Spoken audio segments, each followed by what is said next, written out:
기독교의 중심 진리를 명확히 제시하지 못하는 경우가 많다. 자유주의 신학은 계몽사주 이래 합리주의 사상과 역사관을 바탕으로 성경의 초자연적 계시를 경험과 이성의 잣대로 해석하고 기독교를 단편적이고 추상적인 철학의 개념들로 체계화하였고 기독교의 핵심 내용보다 지엽적인 주제들만 집중하여 다루고 있다.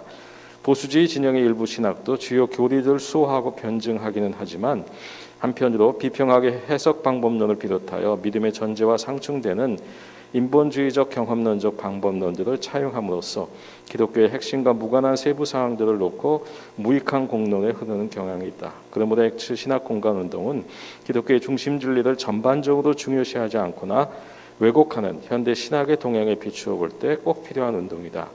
3. 참신앙인 양육운동. 엑츠 신학 공간은 공동체 신앙 운동을 통해 올바른 신앙인을 키워내는 운동이다. 이 운동은 오늘날 교회의 현실을 바라볼 때에도 절실히 요구된다. 다원주의 시대다 일컫는 21세기에 들어와 기독교의 전통 교리와 신학은 과거 어느 때보다 경시되고 있다. 전 세계 교회는 과학주의적 세계관과 세속주의의 도전 앞에서 전통적 신앙을 유지하기 힘든 위기에 직면해 있다. 이러한 시기에 대다수의 한국 교회는 신학적으로 정통 교리에 입각한 복음적 신앙을 물려받았음에도 불구하고 도덕적 부패로 인하여 끊임없이 사회의 지탄을 받을 만큼 세속화되었다.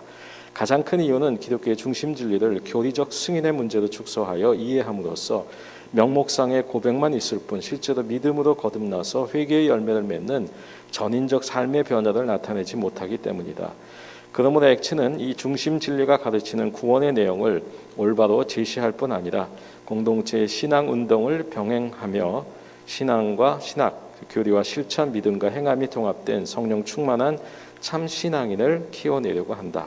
4번 교회 연합운동. 엑츠 신학공간은 기독교의 중심 진리를 고백하는 모든 개신교파들 사이에 연합과 협력을 통해 예수 그리스도 안에서 하나된 교회를 세워나가려는 운동이다. 성경은 교회가 동일한 신앙 고백 위에서 일치와 연합을 힘써 이루라고 가르친다. 그러나 20세기에 일어난 범세계적 교회 연합운동은 신앙의 동질성보다는 기구적 통합을 우선시하는 잘못된 방향으로 기울어졌다. 또한 신앙의 핵심이 아닌 부차적 교리의 입장에서 분리를 전당화하는 태도는 성경의 교훈을 거스르는 것이다. 종교 개혁 이후로 모든 개신교 교파들은 중심 진리에 대한 동일한 신앙 고백 위에 세워져 왔고 그들의 교리적 차이는 본질적인 것이 아니다. 21세기 한국 교회는 지난 세기의 극심한 분열의 역사와 상처를 극복해야 할 과제를 안고 있다. 개교의 교단 중심의 경쟁적 확장이나 선교의 방식은 지향하고 다른 교파라 할지라도 서로 존중하며 협력할 필요가 있다.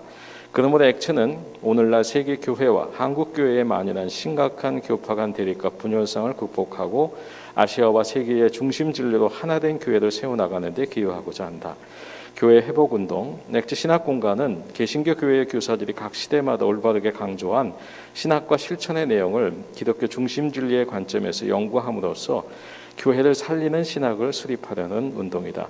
엑츠는 기독교 신학의 이론과 실천 모든 분야에서 공간하는 기독교의 중심 진리를 그리스도인의 신앙과 삶의 전 영역에 적용하여 구현함으로써 교회를 회복하는 데 이바지하고자 한다. 이것은 아시아 복음화를 위하여 설립된 신본주의 복음주의 신학교인 엑츠가 오늘날 혼탁한 현대 신학의 시류와 세속화된 교회의 현실에 직면하여 우선적으로 수행하려는 신학 운동이다. 네, 이상입니다. 뒤에 이제 영문으로 작성도 돼 있고요. 그 이후에는 우리 학교가 고백하는 신앙 고백의 내용이 담겨져 있습니다. 이제 본론으로 들어가서 엑츠 신학과 조직 신학의 과제라고 하는 제목으로 우리 학교에 지금 20년 이상, 지금 20몇 년 되시, 25년 벌써 가깝게 여러분 섬기고 학교의 여러 보직을 거치면서 우리 학교를 섬겨오신 한상화 교수께서 발표를 해주시고 1시 10분까지 발표가 있도록 하겠습니다. 그리고 잠깐 쉬고 이어서 논평과 패널 토의를 이어가도록 하겠습니다. 네, 이제 마이크 교수님께 넘기겠습니다. 네, 저는 긴 시간 발표해야 돼가지고 마스크를 좀 벗겠습니다. 양옆에 다 이 칸막이가 돼 있어서 근데 이제 이 논문이요, 논문이라기보다는 지금 이 시점에서 제가 이제 우리 액츠 신학, 우리 신학하면은 삶과 괴리되지 않잖아요. 근데 이제 우리 액츠가 지금 새롭게 시작하는 그러한 홍역의 과정을 거쳐서 지금 지난 학기부터 이렇게 하고 있는 가운데서 저 자신이 느끼고 하는 그런 것들을 많이 담았습니다. 근데 그래서 이 논문을 쓰면서 하나님께서 더 명확하게 제가 이제 학교를 위해서 해야 할 일들을 알려주시고, 하나님 안에서 신앙의 걸음을 우리는 다 같이 걸어가는데요. 그래서 이 논문이 나중에 논문으로 이렇게 다시 이렇게 발전될 때는 조직 신학 부분에 대한 논의를 좀 더 첨부하고요. 학교에 대한 얘기들을, 제가 하고 싶었던 얘기들을 쓴 부분들은 좀 빼고 이렇게 해서 이제 논문의 모습을 갖추려고 합니다. 지금은 우리 학교에 대한 그 마음이 많이 담겨 있는 그런 글입니다. 그래 이제 제목은 액츠 신학과 조직 신학의 과제이기 때문에 그런 내용들을 다 담았는데요. 하나님의 섭리 가운데 새로운 리더십이 세워졌다고 우리가 믿고요. 아신대학교를 축복하는 그 마음이 있습니다. 그래서 우리 주 예수 그리스도의 은혜와 하나님의 복이, 아버지의 복이 우리 학교에 충만히 함께 하시기를 기원합니다. 그 액츠 설립과 발전을 위해 오래도록 전 청지기로서 헌신하신 한철아 박사님이 2018년 3월 18일 하나님의 품으로 가셨습니다. 생전에도 액츠의 포스트 한철아 시대에 대한 염려와 우려가 많이 있었는데, 돌아가신 지 얼마 되지 않아 우리 대학은 2020년 말부터 리더십의 문제로 또다시 극심한 갈등을 겪으며 잠시의 과도기를 거쳐 2021년 하반기부터 새로운 리더십화의 새 발걸음을 내딛었습니다. 아세아 연합신학대학교에서 아신대학교로 교명을 변경하고 새 액츠를 선포하며 내딛은 이 새로운 발걸음이 어떠한 발걸음이 될지 액츠 공동체의 다양한 구성원들은 희망과 기대를 가지고 함께 하기도 하지만 덜어는 절망과 암울함의 감정으로 지켜보고 있는 것 같습니다. 그럼에도 불구하고 적어도 액츠를 진정으로 사랑하는 액츠 공동체에 속한 일원이라면 모두가 동의해야 하는 한 가지가 있습니다. 아신대학교는 이전 아세아 연합 신학대학교가 담고 있었던 그 고유한 존립 가치와 설립 이념을 확실하게 이어가야 한다는 역사적 당위성입니다. 만약 아신대학교가 신학대학교로서의 그 본연의 정체성을 상실한 채 자기 생존을 위하여 입시 현실에 발맞춘다고 하여 이도저도 아닌 특색 없는 수도권의 한 기독교 대학으로 희석되어 간다면 그야말로 비극 중에 큰 비극이 아닐 수 없으며 한국 교회사에서도 큰 수치가 될 것이기 때문입니다.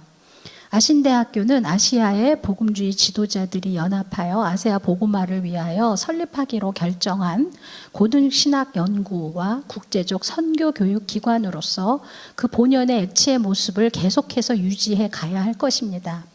아니, 우리 대학의 미래 발전을 위하여서도 오히려 이전보다 더 확고히 본질을 붙잡고 이 정체성을 구현해 내어야 할 것입니다. 저는 우리 대학이 일반 대학화의 방향이 아니라 오히려 영적 부흥의 진원지, 한국 교회 갱신의 핵심적인 경건의 허브로서 자리매김해야 한다고 믿습니다. 이를 위해 복음주의적 신본주의의 정통 신학의 토대를 다져야 할 것입니다. 아울러 이와 같은 신학적 정신을 국제적이고 교회 연합적인 액츠 본연의 모습인 선교 공동체로 구현해 내어야 할 것입니다. 액츠의 주인 되신 은혜의 하나님께서 우리 공동체 가운데 역사하셔서 주님이 기뻐하시는 모습으로 빚어주시기를 간절히 기도합니다. 저는 이 글에서 액츠 신학의 그동안의 궤적을 살피되 한철아 박사님의 제안과 주장들보다는 현직 액츠 교수들의 동참과 제안들을 중심으로 살펴보려고 합니다. 그리함으로써 액츠 신학의 현 주소를 되짚어보고 앞으로 나아가야 할 방향을 확인하고자 합니다. 이러한 작업은 그 작업 성격 자체가 조직신학적, 즉 통합적이기 때문에 따로 조직신학에 대한 신학 서론적 논의는 생략하겠지만 마지막 부분에서 액츠 신학 발전을 위한 조직신학의 과제에 대하여 간략히 언급하고 맺고자 합니다. 이 글을 통하여 제가 강조하고자 하는 것은 액츠 신학은 단순히 어느 한 사람의 신학이 아니고 아신대학교 교육을 담당하는 교수 공동체의 신학적 정체성이기 때문에 단순히 통과 의례상 글 속에서 피상적으로 표현하는 것에 그쳐서는 안 되고 보다 진정성 있게 교수 공동체의 연구와 교육 그리고 학제 운영에까지도 반영되어야 한다는 것입니다. 그동안 함께 해왔던 것보다 더 명확하게, 더 진지하게, 더 열심히 액츠 신학에 대한 논의와 각 분과의 적용이 필요하다는 점을 강조하는 바입니다. 명실공히 액츠 신학에 입각한 아신대 교육의 가치와 공헌이 한국 교계와 세계 교계 내에서 다시금 인식되고 자리매김하게 된다면 앞으로 기대되는 인프라적인 학교의 외적 발전에 수프라적인 가치가 더하여져서 실질적으로 온전한 내실 있는 발전을 기대할 수 있을 것이라 사료됩니다. 아신대학교로 새롭게 발돋움하는 이 시점에서 역사를 망각한 민족은 망한다는 윈스턴 처칠의 말이 생각납니다. 과거에 눈을 감는다면 미래도 맹목적이 될 것입니다. 과거를 부정하는 새로움은 공허하며 아무리 그럴듯하게 덧칠한다고 해도 빈약하고 더군다나 현실적 필요에 의해서 왜곡된 역사는 빈곤한 역사의식을 드러낼 뿐입니다. 바른 역사의식을 가지고 미래를 위하여 액체의 진정한 가치가 무엇인지 깨달아서 어려운 현실을 타개해 나가야 하겠습니다. 지금까지와 같이 하나님께서 액추와 함께 하셔서 놀랍게 일하실 것을 믿습니다. 액치의 살길, 액치 신학교육. 학력 인구 절벽과 함께 종교 인구 격감으로 신학대학의 위기가 생생한 현실로서 우리를 강하게 위협하고 특별히 2022학년도 학부 신입생 충원율의 저조로 교수와 직원들은 힘을 잃기가 쉬운 상황이지만 이럴 때일수록 본질로 돌아가서 액치의 존재 이유와 가치를 되새겨 보아야 할 것입니다. 액치의 역사를 돌이켜보면 갈등과 오류와 상처의 사건들도 많았지만 그 핵심부는 역시 국내외 수많은 선교사들과 교계 지도자들을 교육하여 배출함으로써 한국 교회와 아시아와 세계 기독교계를 위하여 적잖이 공헌한 사실이 있습니다. 이러한 액치 역사 속에 학생으로 4년, 교수로 26년의 세월 동안 함께 했던 일원으로서 이 역사에 대해 긍지와 함께 말로 다 할 수 없는 깊은 감사가 있습니다. 이 역사를 이루신 하나님께 모든 영광과 감사를 돌립니다. 무엇보다 개교 50주년을 목전에 두고 있는 액치의 역사는 이 교육 전통을 무시하고 갑자기 새로 쓰려 해도 절대 왜곡할 수 없는 신학 교육의 내용과 증인들이 있습니다. 과거 48년의 역사 속에는 평생을 헌신하신 한철아 박사님의 눈물과 땀이 있고 액치에서 가르치고 은퇴한 여러 교수님들의 수고가 있고 그 가르침을 받은 동문들이 있고 현재까지 이어오는 우리 대학 신학 교육의 정신과 핵심 내용이 있습니다. 무엇보다 교계에 많은 증인들이 있습니다. 신학교육의 장으로서 액치에 살고 죽는 성패의 핵심은 바로 이 교육 전통의 역사 속에서 내려오는 액치 신학에 있다고 해도 과언이 아닐 것입니다. 이 무형의 가치가 바로 미래의 녹록치 않은 현실을 헤쳐나갈 수 있게 하는 열쇠가 될 것이라고 감히 확언합니다. 여기에서 한 가지 주목해야 할 것은 액치 신학이라고 할 때 학문 분과로서 이런 신학만을 의미하는 것이 아니라는 점입니다. 우리 대학에서 가르쳐지는 모든 전공들이 신본주의 복음주의 정신으로 아세아와 세계 복음화의 목적으로 가르쳐졌다면 설령 그 교육 내용이 직접적으로 신학과 관련이 없을지라도 모두 액치 신학의 적용이라고 말할 수 있다는 것입니다. 실제로 액치 신학에 대한 논의는 신학 전공 교수들의 전유물이 아닌 우리 대학에 몸을 담았던 교수라면 모두가 예외 없이 참여하는 논의입니다. 선교 교육 상담 복지 그리고 중국어 영어 국문학까지도 포함하여 각 분과에 대한 기독교적 반성이 시도되고 복음적 접근을 추구한다면 액치 신학이 되는 것입니다. 실제로 같은 전공이라도 액치에서는 다른 대학에서 가르치는 것과 차별화된다는 그 독특성이 돋보인다면 그것이 바로 아신대학의 정체성이요 특성화 방향이 될 것입니다. 이하에서 이 글의 중심 부분은 현 교수님들의 글들을 살펴보며 이러한 액치 신학의 공동성의 신뢰들을 보이고자 하는데 그러한 작업 전에 먼저 한철아 박사님의 액치 신학에 대해 설명했던 것을 간략히 살펴보고 넘어가려 합니다. 액츠 신학을 배웁시다라는 그 한철아 박사님의 짧은 글은 학내 사태 이후에 십자수 기도원에서 가진 봄 학기 때 강의한 내용입니다. 그 안에 이제 액츠 신학 공간 운동을 펼쳐갔던 한 박사님이 액츠는 뭐냐, 신학교는 뭐냐, 신학을 배우는 곳이다. 그럼 우리 신학대학교에서 다양한 학문 분야를 가르치지만 모든 가르침의 하나의 중심인 참된 기독교 종교를 가르치는 곳이어야 한다고 했습니다. 이 개념을 좀 독특하게 사용을 하는데요.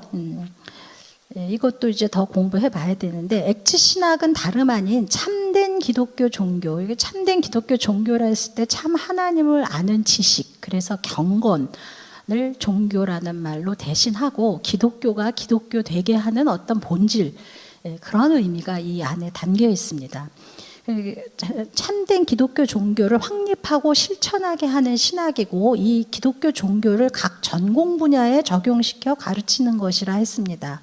근데 이것을 칼빈 신학의 웨슬리적 실천이라고 표현하고, 또 이제 신학 공간 운동을 활발하게 이제 펼쳐가면서 본래 기독교 종교의 핵심, 이제 그것을 이야기할 때 예수님으로부터 발원해서 모든 사도들의 가르침으로 이어지고, 어거스틴, 루터, 칼빈, 웨슬리 등 오늘 우리에게까지 전달되었다 하는 그 이제 핵심적인 내용을 이제 다음과 같이 표현합니다. 다양하게 기독교 중심 진리를 표현은 하는데요. 이제 여기서는 구약 성경의 메시아 예언과 그리스도를 보내셔서 온 인류를 구원하시겠다는 하나님의 언약의 성취를 말하며 누가복음 24장 44절부터 48절의 내용을 요약해서 기독교 중심을 말합니다. 구약 성경은 예수님이 오실 것을 예언함, 예수님은 고난받으시고 부활하셔야 함, 예수님의 이름으로 죄사함을 얻게 하는 회개가 예루살렘으로부터 시작하여 모든 족속에게 전파될 것이므로 요약합니다. 결론적으로 액츠 신학은 별다른 신학이 아니라 성경의 신학이고 사도들의 신학이고 교회의 신학이라고 합니다. 무엇보다 예수님의 가르침이라고 말합니다. 그의 마지막 말을 인용하면 죄사함 받고 회개하여 거룩함을 얻어 악에서 구원받아 영광으로 들어가는 이 단순한 신앙이 세계 신학계에서 말살되었습니다. 그러나 이 신학만이 21세기 인류를 살릴 수 있습니다. 액츠 교수진은 마음을 같이하여 이 단순한 신앙을 온 세계에 선양합니다. 여러분은 액츠에 잘 왔습니다. 액츠에서 이 신앙을 배우고 가르칠 수 있게 되기를 바랍니다. 이상은 액츠 신학의 기초를 놓은 한철아 박사님의 설명입니다. 참으로 단순한 내용이지만 기독교 종교의 핵심을 요약하고 있고, 무엇보다 복음을 통해 인류를 구원하시는 하나님의 부르심이 선교의 핵심이고 우리 대학의 존립 이유이기에 우리 대학의 살 길이 여기에 있다는 것입니다. 아무리 현재가 학교 운영에 척박한 현실이라 할지라도 이 소명을 붙들고 본질에서 떠나지 않는다면 하나님께서는 앞으로도 계속 액츠를 통해 역사하시리라 믿습니다. 액츠 신학이 3단계를 거쳐서 발전을 했어요. 전 제1단계는 액츠 신학의 기초와 정립 이렇게 말하고, 그 기원을 1968년 캐치의 설립 계획서까지 올라가서 장혜경 박사님은 찾는데, 그렇게 볼 수가 있죠. 아까 제가 말한 대로 우리 액츠가 아시아의 복음주의 지도자들의 결정에 의해서 생기기로 했다 했을 때 캐치였고, 그것을 한국에 유치해서 이제 실제로 시작하는 그 모든 일이 액츠의 시작이고, 그 일을 사실 실질적으로 하신 분이 한철아 박사님이시고, 그래서 그동안에 그렇게 설립하는 과정부터 해서 가르치는 모든 가운데서 굉장히 열심히 헌신하셨기 때문에 그동안에 액츠하면 한철아 박사님이라는 이런 이야기가 있는 것이고, 그냥 있는 게 아니고, 그것이 하루아침에 다르게 바꿔질 수는 없는 것이고, 그러나 우리 액츠의 지금 현 상황이 있습니다. 우리 현 상황은 우리가 지금 이 액츠를 어떻게, 한국 교회에서 액츠는 어떻게 기여해야 될 것이냐, 하나님께서 새로이 주시는 비전이 무엇인가, 이것을 우리가 심각하게 지금 함께 고민하면서 다음 세대로 이어져 가야 하는 시점에 있어요. 그래서 많은 기도가 필요하고 많은 논의가 필요합니다. 그 3단계 발전에 그 가운데 저는 액츠 신학이 있다고 생각합니다. 그 신학이라는 것을 이제 액츠 신학 공간 운동으로 한 박사님이 이야기를 했는데요. 그 액츠 신학 공간 운동이란 것 안에는 이미 신학과 신앙이 통합되어서 돼야 된다는 그런 방법론적인 의식이 그 안에 담겨 있고요. 그다음에 신학 공간 운동이 말하는 기독교 중심 진리라는 것이 굉장히 단순한 내용이지만 신구약 또 교회사 전체를 넘어서서 기독교를 정말 참 기독교 종교 되게 하는 게 무엇이냐에 대한 한철아 박사님의 나름대로의 그 답이기 때문에 다양하게 설명을 합니다. 성경 신학적으로도 하고 칼빈 신학과 웨슬레적 실천 이렇게도 하고 그 다음에 우리 학교 모토인 신본주의, 복음주의라는 말로도 하고 그 3단계 발전이 바로 이제 그런 과정을 통해서 1단계는 한 박사님의 액츠 신학이 무엇이냐, 과제가 무엇이냐 이런 것들을 제시하는 가운데서 우리 교육 이념인 우리가 모두가 얘기하는 복음주의, 신본주의, 아세아 복음화 이 개념이 나오고요. 이제 그러한 가운데서 전체를 아우르는 어떤 핵심 개념으로 점점 발전해 가는 게 두 번째 단계. 이제 그게 기독교의 중심 진리라는 것이고요. 그래서 이 신학 공간 운동이 제안되고 그거에 대한 논의를 1998년부터 정말 굉장히 많이 했습니다. 장혜경 교수님이 이렇게 그때 쓴 논문들 이렇게 거의 뭐 액츠 신학과 성교 액츠 티올로지컬 저널에 30%를 넘는 그런 논문들을 다 쓰면서 했고 그 당시에는 상당히 강압적이고 힘든 그런 일들이 많이 있었어요. 그래서 이것이 굉장히 필요한데 너무나 어려운 방식으로 이게 되어진다 하는 그런 안타까움을 가지고 저는 이 학교에서 계속 있어 왔습니다.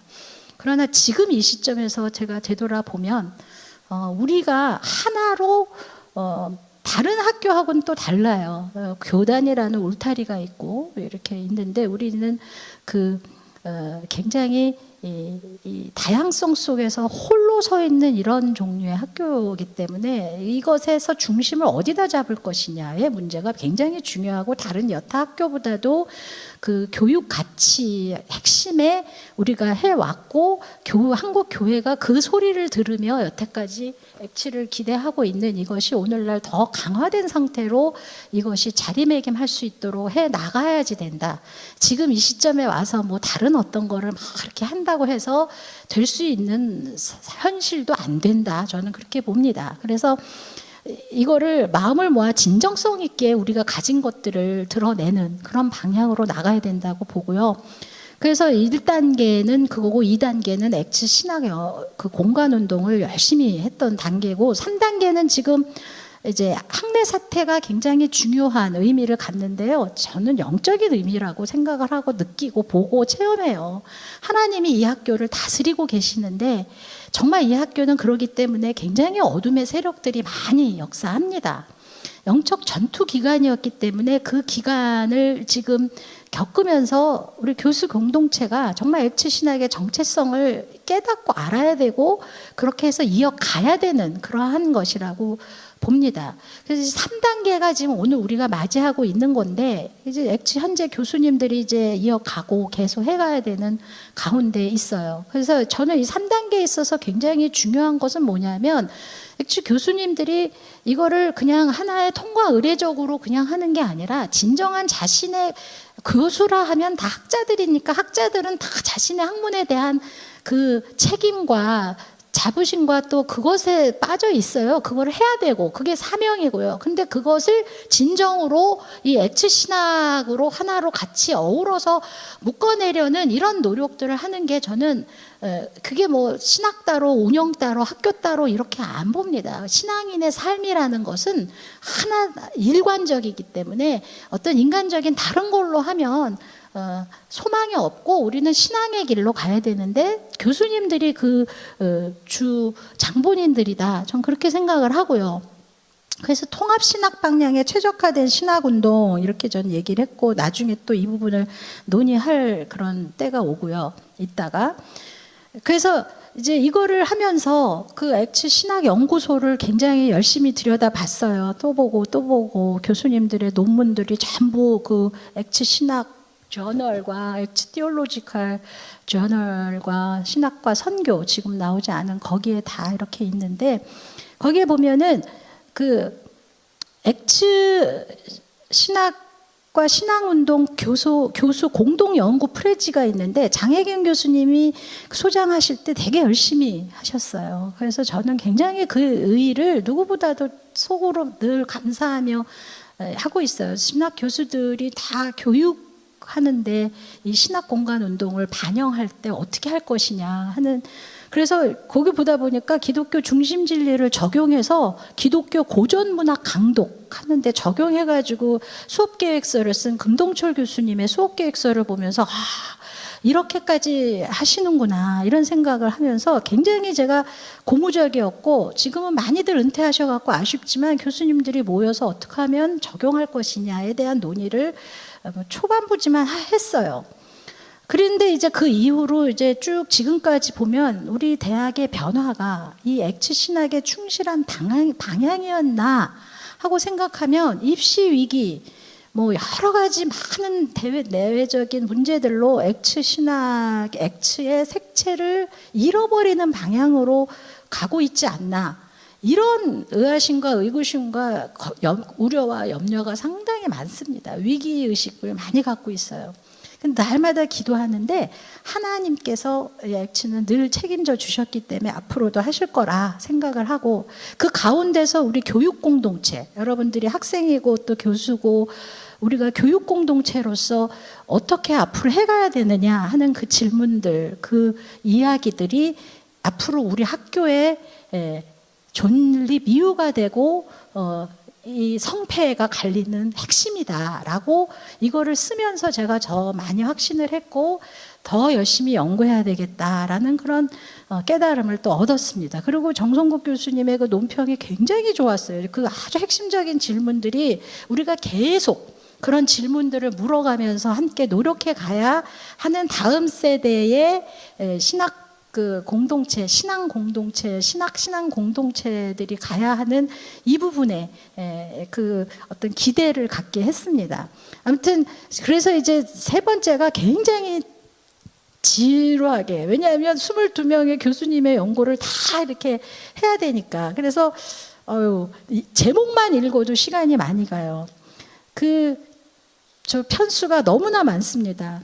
근데 이제 우리 기독교 교육 쪽에 이숙경 교수님의 논문만 해도 사회화론의 교육 목적에 나타난 구원의 의미, 기독교 중심 진리에 기초하여 존 칼빈과 웨슬리 목회 신학의 중심 구조에 기초한 기독교 교육 원리, The Task of Contemporary Christian Education and the Central Truth of Christianity. 이게 다 기독교 중심 진리랑 관련해서 이야기하고, 또 구원하는 믿음의 성격에 비추어본 기독교 교육의 근본 원리와 과제. 이건 이제 구원하는 믿음이 우리 기독교 중심 진리의 근본이니까 이거를 이제 굉장히 개혁 신학자들의 연구들을 쫙 기독교 교육 원리에 적용하는 연구를 하셨고, 또 그 다음에 이제 뭐 최근에 나온 건 중생에 입각한 기독교 원리. 그러니까 우리 학교에서는 기독교 교육을 가르치더라도 일반 기독교 교육 가르치는 분들과 다르게 상당히 이런 도전을 많이 받고 많이 주기 때문에 신학적인 어떤 전제들을 가지고 적용을 하는 모습을 굉장히 많이 보여주고, 마지막에는 또 이제 우리 어떻게 우리 커리큘럼 개정하느냐 하는 이제 거기까지 쭉 이어지는 연구를 하셨어요.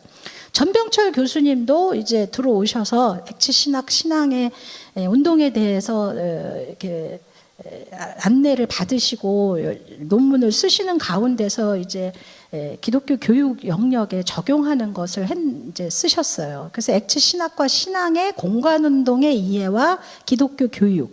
근데 이제 이 글을 보면 다음 페이지로 넘어가서 제목이 대개 엑츠 신학 공간 운동 이렇게 말하든지 엑츠 신앙 운동 이렇게 우리는 말을 하는데, 이제 이 논문 제목은 엑츠 신앙 운동의 공간이라는 제목으로 쓰셨어요. 그제 우리가 신학과 신앙이 병행해야 된다는 의미로 이렇게를 쓰는데, 엑츠 신앙 운동이라고 표현해도 되고 엑츠 신학 공간 운동으로 표현해도 어떻게 해도 되지만, 우리가 다 같이 교수들이 다 같이 의논해갖고 그 말 자꾸 수정하고 1년 반 동안 노력해갖고 신학공간 선언문을 작성한 게 그냥 헛된 게 아니죠. 그 안에 이제 다들 이 정도면 우리가 같이 하겠다라는 공통 분모인 거예요. 그런데 그 안에 보면 참 신앙인 운동이 있어서 신학 공간 운동 안에는 신앙 운동이 포함되는 신학을 하자라는 내용이 같이 포함되어 있습니다. 그래서 그러한 신학 운동을 액츠 신학 공간 운동 하면은 그게 다 포함된다라고 저는 생각을 해요.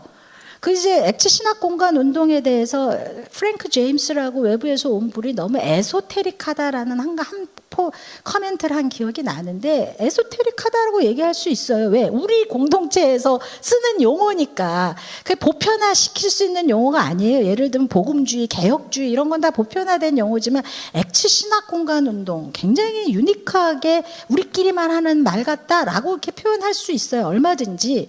그러나 우리가 거기다 의미를 담아서 함께 그것을 해가면서 그거를 펼쳐갈 수 있다면 그것이 이제 하나의 신학운동으로 신앙이 포괄된 운동으로 자리 잡히지 않을까, 이런 생각도 해볼 수 있습니다. 이제 이수인 교수님도 굉장히 긍정적으로 발표했을 때 제가 굉장히 마음에 이렇게 격려를 받는 그랬어요. 그 논문이 액츠 신앙운동, 그 신학적 교회사적 의. 근데 이제 다른 분들은 다 이것을 자기 분과에 적용하는 연구를 했는데 이수인 교수님 아직은 그 연구까지 가지는 않으신 것 같고, 이 논문 하나인데 액츠 신앙운동이 발전되어야 하는 것이 교육에 그것이 적용되는 데 대한 구체적인 고민이 있어야 한다. 이게 아주 좋은 이야기고요. 김준수 교수님도 오래전에, 이게 다 1999년, 98년 오래된 교수님들은 그때 다 했는데, 한 가지 중요한 거는 그분이 일반 심리 이론들이 기독교 상담 이론으로 수용될 때 기독교 체계 안에서 리사이클링 되어야 한다는 이런 주장들이, 성경적인 기초를 놓고 기독교 상담을 한다는 이런 주장들이 상당히 기독교 중심 진리가 주장하는 내용하고 같은 내용들이라, 저는 그런 걸 볼 때 우리 학교 기독교 관련 실천 분야는 조금 더 복음적이고 조금 더 기독교적인 색채를 강하게 가진 종류의 것들을 하면 좋겠다. 왜냐하면 지금 뭐 기독교 이름 붙여놓고 다 일반적인 걸 많이 하고 있는 거를 알기 때문에. 그렇죠. 안경순 교수님이 지금 현재 신학연구소장이라는 것 자체가, 우리는 신학 연구를 신학자들끼리 하는 게 아니라 다 넓은 의미의 신학일 하면은 교회에서 되는 신앙과 또 실천과 이 모든 게 다 신학이에요. 우리 삶이 어떤 신학적 의미를 갖는 것이죠. 이제 전문가들이 하는 신학이의 그런 보다 더 이론적인 개념들이 있지만, 이것을 어떻게 더 교회의 실천과 모든 기독교 종교가 더 그 기독교 종교답게 되느냐를 논의하자는 게 우리 액츠 신학이기 때문에 가치가 굉장히 있고, 이거를 잘 하는 게 오늘 우리가 공헌하는 일이다, 이런 생각을 하는 것이죠. 그래서 안경순 교수님이 이제 신학연구소장이라는 것이 굉장히 상징적 의미를 가지고 열심히 좀 해주십사 하는 그 마음도 거기다 담았습니다.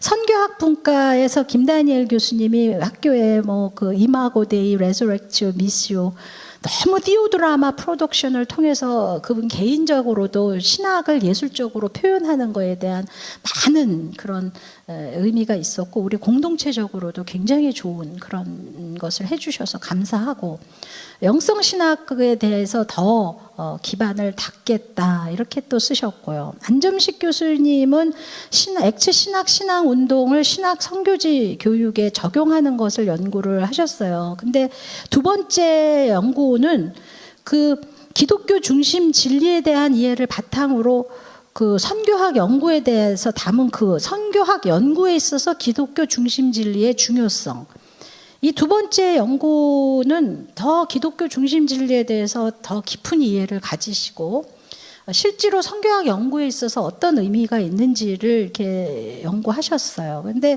제가 이 부분을 참 좋은 게, 그분이 굉장히 균형을 잡고 이야기해요. 복음은 영혼 구원, 새로운 자아, 사회, 영적 세력에 관련된 전 포괄적인 해답을 준다는 면에서 타 종교들이 추구했던 문제의식을 포괄한다. 선교 신학의 연구에 있어서는 전통적으로는 복음주의가 강조했던 죄사함의 영혼 구원이라는 기독교 중심 진리를 확고히 붙잡아야 한다. 요 고백을 하는 것도 오늘날 쉽지 않아요. 뭐 이것저것 다른 얘기만 많이 하거든요. 이게 당연하다 하고 전제하고 넘어가고 그냥 이렇게 자꾸 바이패스 하는데 이렇게 딱 집어주시는 거, 이게 저는 굉장히 좋았고, 이 중심으로부터 출발해서 하나님 나라 통치로서의 하나님 나라 개념에 입각한 복음주의적 사회 참여를 포괄하는 데까지 나가야 할 필요가 있다. 그래서 이 중심을 인정하되 이것의 확장된 개념을 이야기하는 것, 선교 신학도 그렇고 다 중심을 이야기하되 그것의 확장된 개념을 이야기하는 것이 우리가 해야 하는 건데, 열방 선교와 선교적 교회론도 한쪽으로 치우치지 말고 균형을 잡아야 하는데, 이 균형점을 제공해주는 역할을 중심 진리가 할 수 있다. 선교학 교수님이 이렇게 중심을 잡아주시고 균형을 이루시는 것이 우리 학교의 선교학이 나가야 될 방향이 아닐까, 저는 그렇게 생각을 합니다. 그 김한성 교수님 또 김덕영 교수님 다 이제 액치 신학에 대해서 이렇게 글을 쓰셨는데, 특별히 김덕영 교수님은 영문학 전공인데 교양 영어를 어떻게 기독교 핵심 진리과 연결시킬까 하는 아주 당혹스러워하는 그 고민스러운 연결점에 대한 그 글들을 쓰셨어요. 근데 우리 학교가 그렇습니다. 국문학을 하든 영문학을 하든 중국어를 하든지 전부 선교 중국어, 선교 영문 했던 이유가 전부 아세아 복음화라는 그 초점, 우리 학교가 신본주의 복음주의라는 그 이념을 교육에 적용하기 위해서 하는 거고, 김동철 교수님도 굉장히, 금동철 교수님도 이런 부분에 열심으로 이렇게 해 주셨어요. 그래서 그게 액치 신학운동의 결실이다, 저는 그렇게 봅니다. 구약 전공이면서 교양학 분과에서 가르치는 권호윤 교수님은 이제 어떻게 하면 액치 신학 운동을 발전시킬까 하는 활성화 방안을 이야기하셨고요. 더 중요한 거는 그분 이제 한철아 박사님의 신학을 깊이 이해하고 그 정신을 이어가고자 하는 그런 모습을 갖고 있어요. 그래서 늘 얘기하지만 합신에서 박윤선 박사님한테 배운 것과 액치에서 한철아 박사님한테 배운 것이 자신의 삶에 있어서 가장 큰 그것이다. 그 한 박사님의 말대로 액치의 성패는 전적으로 신학 건설의 성패에 달려 있다고 할 수 있다. 액치 신학 운동이야말로 액치가 본래 설립 이념, 신본주의와 복음주의와 목표, 아세아 복음화를 실현할 수 있도록 이끌어가는 원동력이며, 동시에 액치를 다른 교단과 교단 신학교들과 구별되도록 특성화시킬 수 있는 좋은 방편이라고 생각한다. 이 부분이 제가 얘기하고자 하는 얘기를 그대로 하셨고, 한 박사님이 옛날에 계속 우리 액치가 일반 대학화 되려는 위기가 88년부터 94년, 6년 뭐 계속 있어요. 그리고 사실 그 학내 사태, 지금 현재 겪은 학내 사태도 사실 대형 교회에 의한 사유화 뭐 이런 것이지만, 액츠의 그 정체성과 고유성을 이어가는 데 있어서의 어떤 외부적 거거든요. 그러니까 이거를 늘 지켜가는 거죠. 이제 손신 교수님의 글들 속에서 이제 한 박사님의 그 21세기 인류의 살 길과의 접촉점을 찾아보는 노력을 미간행 논문이지만 하셨고요.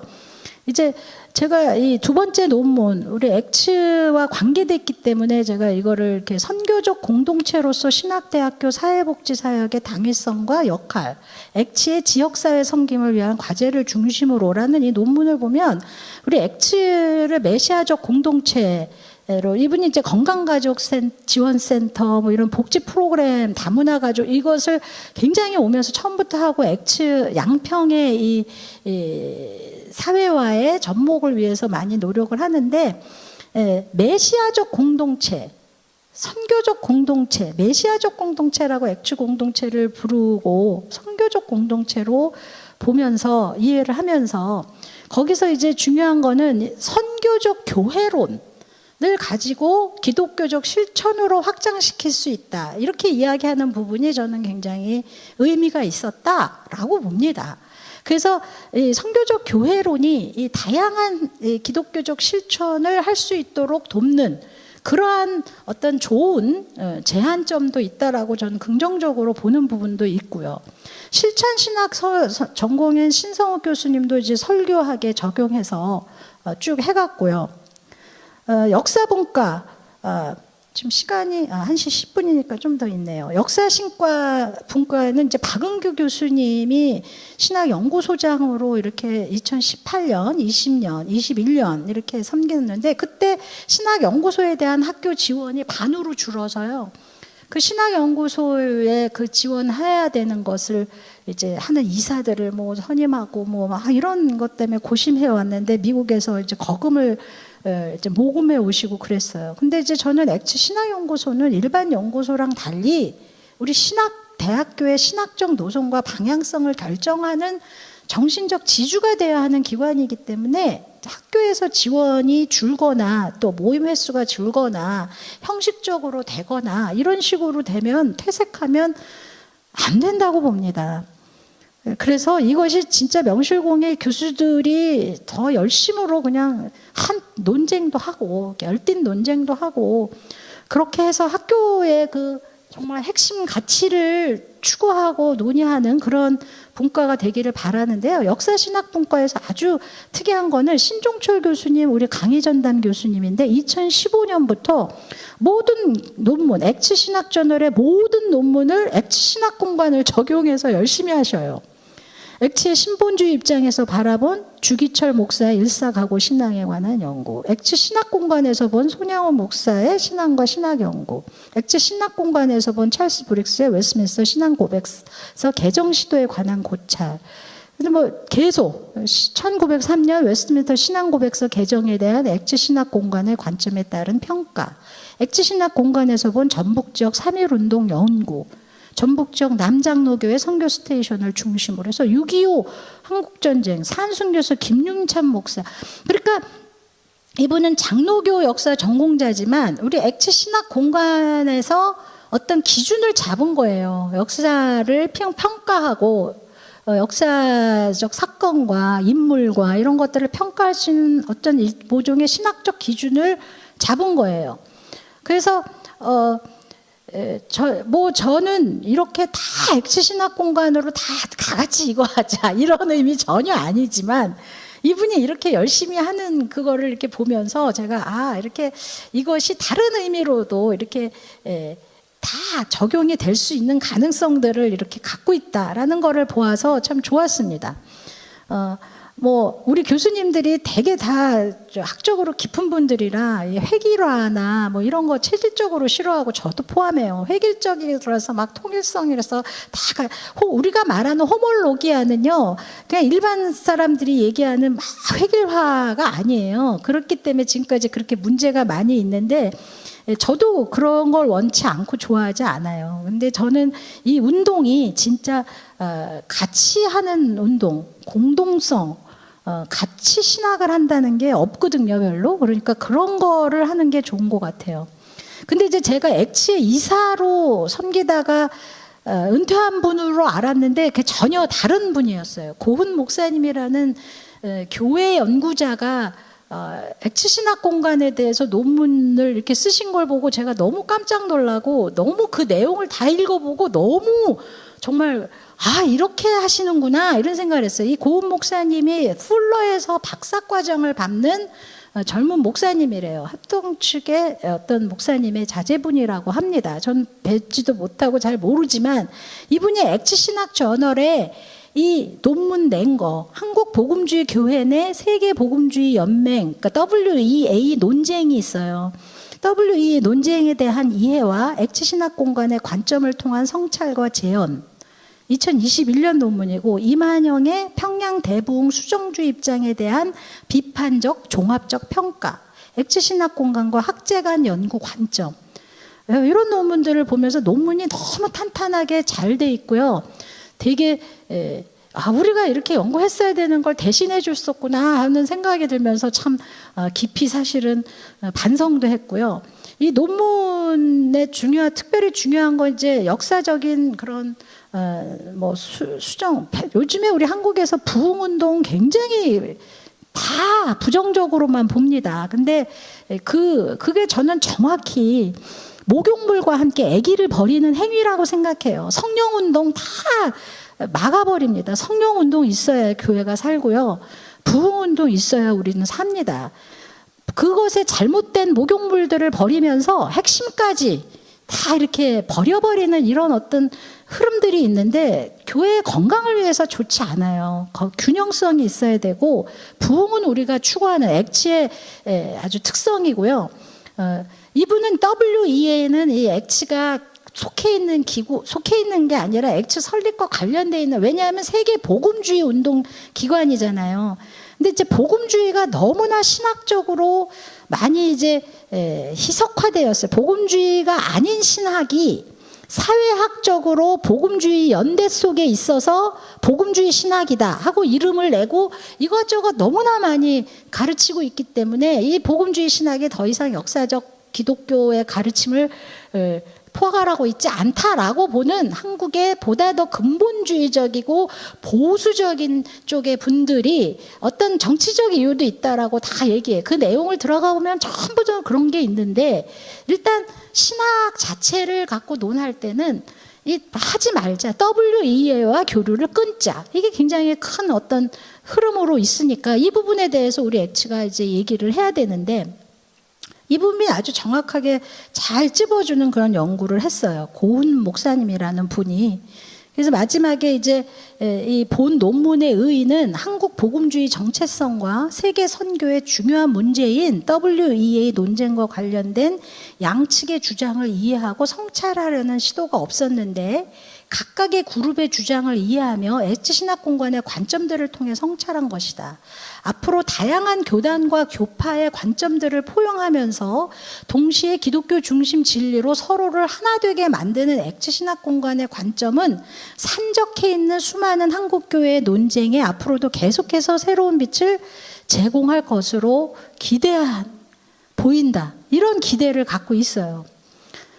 엣지 신학공간 운동이 담고 있는 가능성이 많습니다. 지금 이런 것들을 열심히 해야 되겠다라는 깨달음을 이거를 논문을 쭉들 보면서 다시금 했고 우리 대학의 울타리를 넘으려면 한국이 분열하고 교회가 너무나 지금 복합적인 그 신학적 불균형성이 있고 세속화의 흐름 속에서 막 혼란 가운데 있을 때 아주 우리가 역사적 기독교의 그 순수한 기독교 종교의 핵심을 같이 붙들고 흔들리지 않도록 나아가는 어떤 그런 모습을 우리가 보여야 되지 않나, 우리가 그걸 해야 되지 않나. 그렇게 하면 울타리를 넘을 수 있다라는 그런 기대도 합니다. 그 기대 부응을 하도록 이제 많은 논쟁들에 대해서 더 열려 있어야 되겠죠. 자, 성경 신학 분과에 가지는 의의. 이제 이 부분은 굉장히 얘기하기가 조심스러운 게 성경신학이 아니라 성경학이잖아요, 오늘날. 성경신학, 성경학, 이거의 구분도 별로 없었을 때 저는 논문을 썼어요. 근데 성경학으로 자리 잡은 것이 19세기 이후에 가장 전문화된 영역이 바로 성서학, 성경학이에요. 신약학, 구약학. 그래서 그게 왜 그렇게 할 수가 있냐면 계몽주의 학문간에도 잘 맞을 수 있어요. 구체적인 문서가 있잖아요. 그 신학이라는 것이 이제 계시와 신에 관한 믿음이 없어지면 신학의 자리가 없어지지만 성서학은 얼마든지 그 자리를 차지할 수가 있어요. 그러니까 이제 그게 그쪽의 학문에 많은 사람들이 신학을 연구를 하면서 방법론도 제일 많이 개발되고 이제 그런 가운데서 그러면 어떻게 이 기독교 중심 진리 얘기하면서 전체적인 기독교적인 성경 신학, 구약 신학, 신약 신학을 할 것이냐. 이게 굉장히 큰 문제고 우리 학교에서 성경 신학을 가르치는 성경학을 가르치는 교수님들의 큰 당혹스러운 플러스 과제요, 문제인 거예요. 이게 옛날부터 있어서 그 뭐 논의를 많이 했죠. 저는 여기서 이제 게알두스 보스에 의해서 재창이 되고 헬만 리더보스에서 하나님 나라 그 책으로 크게 아주 나오고 리차드 게핀 교수님에 의해서 신약 성경하다 조직 신학하고 로마서 뭐 다 그런 강의 듣고 그 책을 보고 제가 조직 신학과 성경 신학의 관계 연구할 때 했던 그런 쪽에서 많이 구약 신약 전체를 하나님의 계시 행위에 근거한 그래서 그 계시의 점진적 역사적인 그러한 가운데서 주경학적으로 성경의 텍스트들을 연구하는 학문이다. 이렇게 정의하면서 신구약 통일성으로 이야기하는 현재 가능한 하나의 옵션으로 저는 이걸 얘기를 한 거예요. 이것이 우리의 신학이다라고 말하진 않았어요. 저도 개혁 신학적인 요소가 강한 사람이지만 우리 액츠에서는 개혁 신학을 많이 말하지 않잖아요. 대신 신본주의 신학을 말하잖아요. 이제 그런 이유 있다가 또 다시 토의할 건데 굉장히 좋은 질문을 하셔서 그 생각을 많이 하게 됐습니다. 하여간에 이런 가운데서 구약신학, 신약신학 굉장히 어렵죠. 근데 이제 우리 교수님들이 해요. 현대 상황은 각각의 연구 분야에서 각각이 배운 방법론으로 연구해서 발표하는 게 대세입니다. 일반적이에요. 해외에서 아무리 사람 와서 얘기해도요. 그래서 결국 듣고 나면 so what? 그런 질문을 하게 되는 연구 논문 발표도 수없이 들었어요.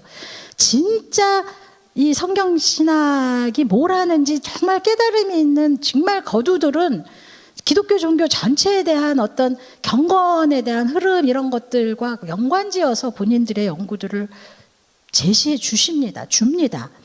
이제 그런 것이 이제 조직 신학이나 우리 액체 신학 공간이 성경 신학 분야에 어떤 도전으로 줄 수 있는 영역이 아닌가 이런 생각을 합니다. 그러나 우리 학교 교수님들이 상당히 이런 것을 심각하게 생각하면서 연구를 해왔고 호주 교수님은 신약학이지만 신학서론적 연구를 굉장히 열심히 많이 하시고 여기 액츠 신학학의 신약신학의 방향을 해놓은 것이 굉장히 개혁신학적인 그런 사람들이 막 그거 뺏겨다가 쓰고 이럴 정도로 호주 교수님이 이렇게 한 것들이 의미가 있어요. 액츠 신약학의 방향, 완전히 이제 개혁 복음주의 신학으로 하나의 신학적 틀을 깔고 그 안에 이제 다양한 신학적 연구를 하자는 이런 어떤 가능성에서 그 신약의 방향성 5가지 다 너무나 좋은 이야기들을 하시고 다 제시해 주셨다. 저는 그렇게 생각을 해요. 그래서 앞으로 이제 이 액츠 신학을 더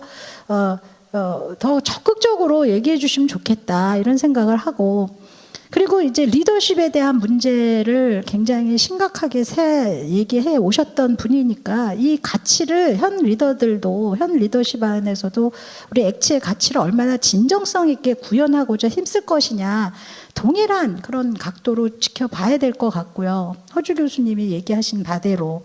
그다음 정성국 교수님이 이제 얘기해 주신 얘기가 저는로 하여금 많은 고민을 하게 했어요. 그래서 액츠 신학 공간 운동에 대해서 어떤 상위 개념, 전제로서 이제 기독교 중심 진리에 함께 하는 거에 대해서는 어려움이 없으시는데, 이제 여러 이제 이 신약학에서의 각각의 텍스트 성격상 관계하는 여러 방법론들, 하위 방법들, 해석학계 이런 여러 하위 개념들을 어떻게 포괄할 것이냐의 문제부터 해서 액츠 신학이 보다 더 큰 틀로 이렇게 연결시켜서 얘기하고 싶은 그래야 된다라는 이런 문제의식을 가지고 선교적 교회론에서 이제 나오는 선교적 해석학의 부분을 이제 틀로 하는 걸 이렇게 제안을 하셔서 이 부분에 대해서 연구해야 되겠다.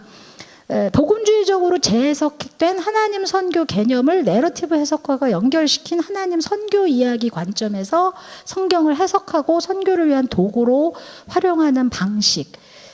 그래서 이제 이거를 더 연구를 해야 되겠다라는 생각이 있지만 일단 선교적 교회론 자체에 대해서 고민을 많이 하고 있거든요. 선교적 교회론 안에 보니까 선교 개념이 지금 포스트 크리스텐둠의 서구 사회에서 그냥 교회의 그 모든 실천에 다 적용되는 그런 개념으로 이렇게 화해 버리면 실제 전통적 의미에서 선교를 하던 분들 안에 문제가 생긴다는 거예요. 그게 이제 선교 개념의 확장인 거라는 거죠. 이제 그런 거의 일환으로 선교적 해석학을 신약 성경이나 구약 성경을 해석할 때에 하나의 그 틀로 사용한다는 거에 대해서 저는 이제 기존에 아까 말한 그 개혁주의적인 구속사적인 해석의 틀이 더 낫지 않냐라는 생각을 안 할 수가 없다. 단순히 이제 그런 얘기지 우리 액치를 그걸로 해야 된다라고 생각한 건 아니에요. 이 미셔널이라는 개념이 어디에 우리가 정확하게 연결할 수 있으며 어디에서는 그것이 문제가 될 수 있냐라는 요 생각도 해야 되는데 이제 왜냐하면 미셔널이 하나님의 파송함, 하나님의 보내심, 이 선교적이라는 게 상당히 추상화될 수가 있고 그럼 그 안에 뭐를 담을 것이냐에 따라 달라질 수가 있는 거예요. 그 틀은 원래 그런 거다 할 수 있지만 구속사라는 틀은 구약과 신약의 구속사의 중심에 예수 그리스도가 생기고 그에 대한 믿음과 고백과 이런 것들이 막 이렇게 연결될 수 있는 어떤 틀이잖아요. 그러니까 그거를 저는 이야기를 한 거고 그래서 그 얘기가 한참 있고 김규석 교수님 또 굉장히 학문적이라 중요한 연구를 하셨는데 한철아 박사님이 고대 기독교 사상에서 사도들의 신앙이 속사도 교부로 연결되는 그거를 하신 거예요. 사도들의 신앙이 속사도 교부에게 연결되는 그 부분의 것이 되면 그게 이제 정통성이 생기는 거예요. 오늘날 정통신학을 이야기를 우리가 하는 거거든요. 개혁주의도 다 개신교라고 아까 얘기를 했지만 기독교가 개신교만 기독교가 아니에요. 물론 저도 개신교에 속하지만 그 초기부터 지금까지 정통신앙의 연계성이 있다라는 것이 중요하다라는 거예요. 오늘날은 그거 다 부인하는 신학들도 많이 있거든요. 그러니까 신학 서론적인 의식을 가진 신학 중에서 그래서 이제 이 김규석 교수님이 쓴 그 논문은 굉장히 근거를 정통 보수 신학의 근거를 마련해 주는 의미가 있다 이렇게 생각을 하고요. 이제 신약학도 그렇지만 구약학은 신약학보다 더 혼란스러운 분과이기 때문에 구약학을 하시는 분들에는 랍비들의 영향이 상당히 많이 받는다고 해요. 그게 옛날에 홀로코스트 이전에는 안티세미티즘이 강하게 작용하다가 홀로코스트 이후에는 그야말로 프로세미티즘이 강하게 또 작용을 하고 학문에도 정치적인 영향이 있듯이 랍비들한테 배우고 구약학을 하고 뭐 이렇게 여러 가지 그런 거를 합니다. 역사적 학문이라 그렇게 할 수도 있지만 우리 액치에서 구약 신학을 하는 것을 어떤 의미냐 했을 때 적어도 아까 제가 느끼는 그런 구속사적인 그런 관점을 갖고서는 해야 되지 않느냐 이런 생각을 저는 하는 거예요. 제가 이제 다른 분과 교수님들 아래 뭐 감나라 콩나라 이렇게 하는 것 같아서 좀 죄송한 마음이 없지 않아 있어요. 이거를 읽으면서. 그러나 제가 늘 이렇게 읽으면서 이렇게 가지는 제 생각을 처음으로 이렇게 솔직하게 그 글들을 읽으니까 물론 읽었죠. 들었죠. 엑스신학 연구소 시간에 다 발표하고 읽고 들어요. 근데 짧은 시간이라 우리가 정말 토의할 수 있는 시간이 별로 없고 저도 막 얘기를 하긴 했지만 이렇게 진짜 집중적으로 연구하고 토론한 적이 별로 없는데 이런 것들을 앞으로 많이 했으면 좋겠어요.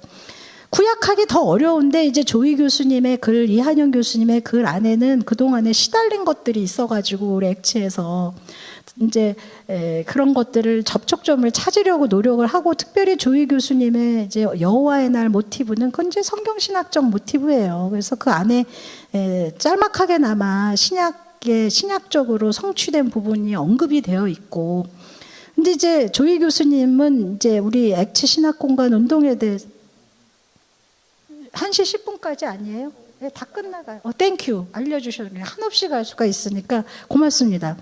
이제 거의 다 끝나가요. 이제 구약하면은 다 끝납니다.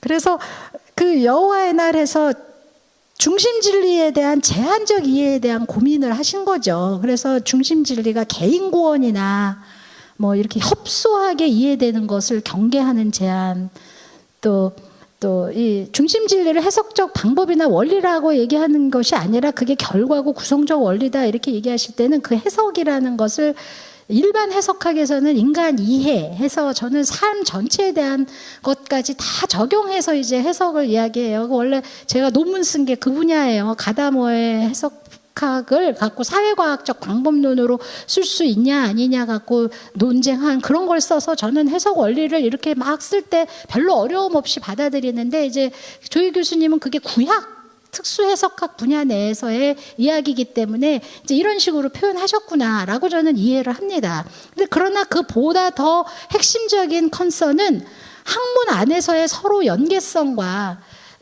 또 이 성경 해석 안에서의 풍성함이 혹시나 제한되지 않을까 하는 그런 염려. 그리고 아까도 말한 대로 획일화의 보이스를 우리가 얘기하는 건 아니냐. 그런 우려. 이런 것들을 가지고 이제 경계를 표현했어요.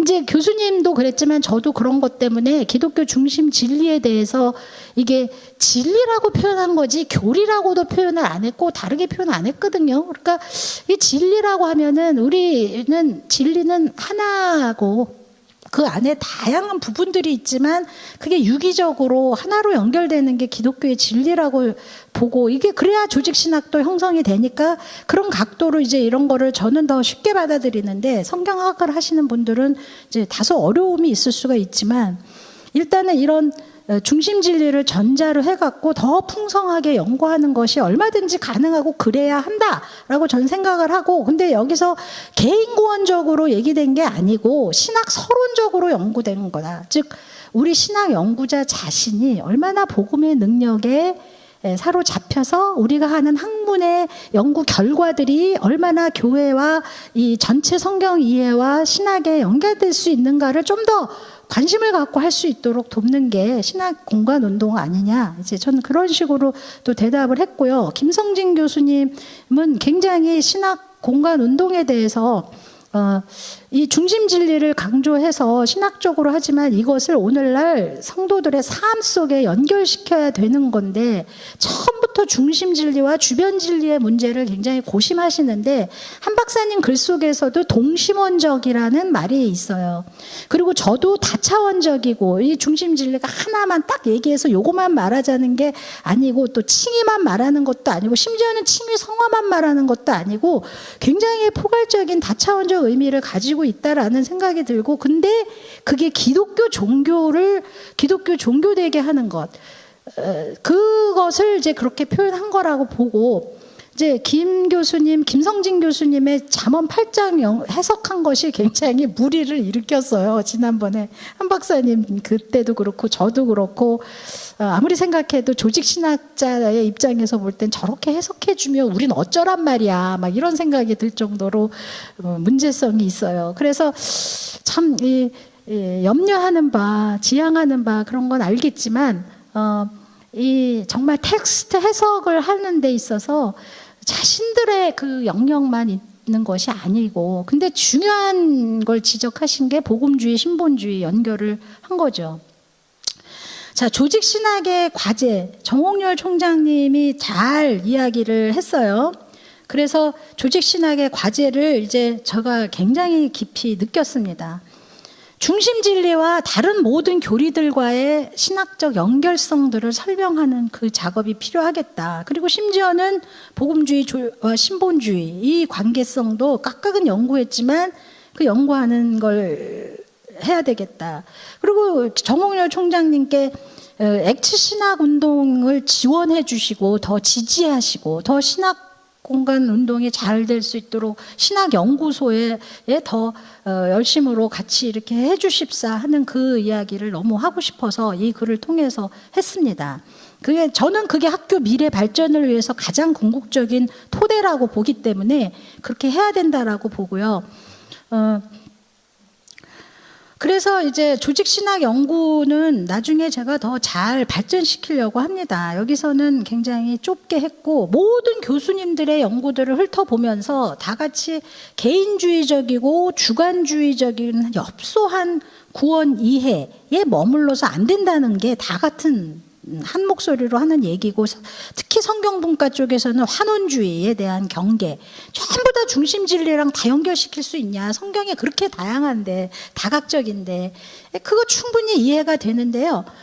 또 조직신학적인 입장에서는 그 전체성 속에서의 그 부분적인 걸 연구하시는 게 중요하지 않냐 또 이제 그런 이야기를 하는 겁니다. 자, 그래서 내용이 너무 길어요. 그 1분 내로 마칩니다. 마지막에 조직 신학의 과제를 건설적 과제, 변증적 과제, 비판적 과제, 벌코프의 그거를 가지고 우리 액츠 신학에 이렇게 적용해 가지고 제가 이렇게 모아봤고요. 그래서 이제 조직 신학 부분은 그 신학 서론적인 논의를 나중에 조금 더 첨부해서 요 교수님들 연구한 것들을 다 정리해서 조직 신학의 과제로 삼았는데, 무엇보다도 제가 이거를 하면서 굉장히 많이 도움을 받았어요.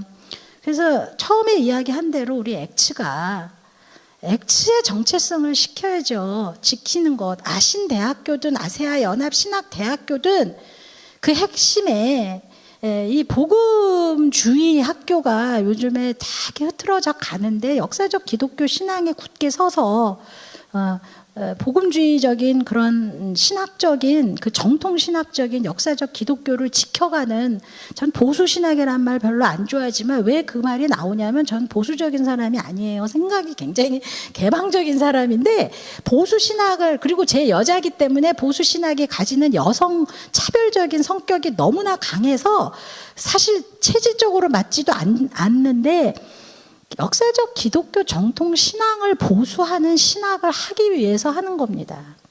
우리도 그런 신학을 하자는 이야기고, 신학 공간도 그거의 가장 핵심 중심점을 잡는 것, 그게 굉장히 중요하기 때문에 그 중심점을 같이 놓고 함께 논의하자라는 이것이에요. 그래서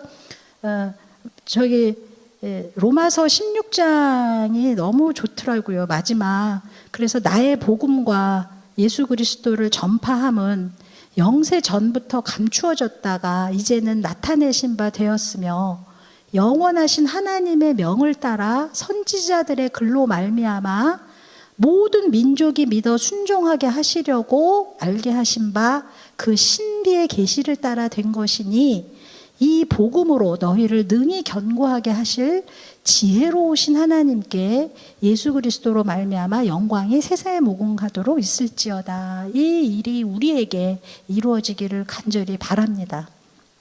마치겠습니다. 예. 네, 우리 박수로 함께 해주시죠. 우리 액츠 신학과 신앙운동의 시작에서부터 그 과정까지 너무 많이 헌신해 오신 한상화 교수님이 무거운 책임감을 가지고 그동안 역사를 되짚으면서, 제가 볼 때는 뭐 각주상에 잘 나와 있지 않고 또 각주 하나에 2편, 3편씩 실려 있기 때문에 논문만 해도 한 100여 편의 논문을 연구하시면서 발표해 주시지 않았나 생각합니다. 너무 감사드리고, 또 오랜 시간 아주 마음을 다해서 또 여러분에게 전달해 주셔서 또 감사를 드립니다. 지금부터 22분까지 잠깐 쉬는 시간을 갖는데요. 우리 채팅으로 또 유튜브로 참석하시면서 채팅에 여러분들 소속 밝혀주시고 질문을 해주시면 되고요. 여기 많이 못 오셨지만은 참석하신 분들도 질문지 있으니까 질문 내용 적으시고, 혹시 어떤 교수님이 좀 이 질문에 대해서 답을 해주셨으면 좋겠다 생각하면 그 교수님 성함을 적어도 되고, 아니면 뭐 다 이렇게 하는 거면 또 그냥 질문 내용을 적으시면 되겠습니다. 이따가 시간이 되고 또 뭐 더 논의의 시간을 가지고 좀 개진할 수 있으면 직접 뭐 제가 시간을 봐서 손 들고 질문할 수 있는 시간도 갖도록 하겠습니다. 예, 잠깐 쉬도록 하겠습니다.